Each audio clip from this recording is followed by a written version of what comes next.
অভিনয়ের প্রিয় মুখ শবনম ফারিয়া। এখন আর আগের মতো অভিনয়ে দেখা যায় না তাকে, তবে সামাজিক যোগাযোগ মাধ্যমে সরব তিনি। বিভিন্ন সময় ভিন্ন ভিন্ন বিষয় নিয়ে কথা বলে ভাইরাল হয়েছেন এই অভিনেত্রী। কয়েকদিন আগে শারীরিক অসুস্থতার কথা জানিয়েছেন ফারিয়া। এর মধ্যে নির্ধারিত কাজ ও শুটিং বাতিলও করেছিলেন। এবার তিনি মেয়ে থেকে নারী হয়েছেন বলে জানিয়েছেন। মজার ছলে এই নিয়ে স্ট্যাটাস দিয়েছেন ফেসবুকে।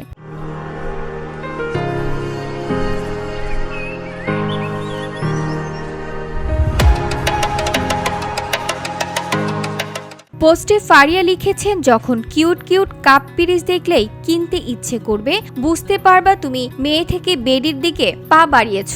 থাক, ব্যাপার না, বেডিরাও কিউট। এই পোস্টে নানা রকম মন্তব্য করেছেন নেটিজেনরা। একজন লিখেছেন, সঠিক কথা, জামা কিনতে গিয়ে এখন কাপ পিরিচ দেখি। আরেকজন লিখেছেন, আপু বেডিরা কিউট বলেই তো সংসার সুখের হয় রমণীর গুণে।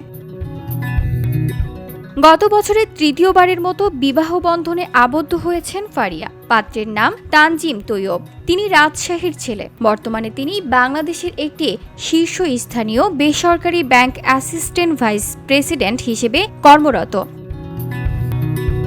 VOD Bangla news desk.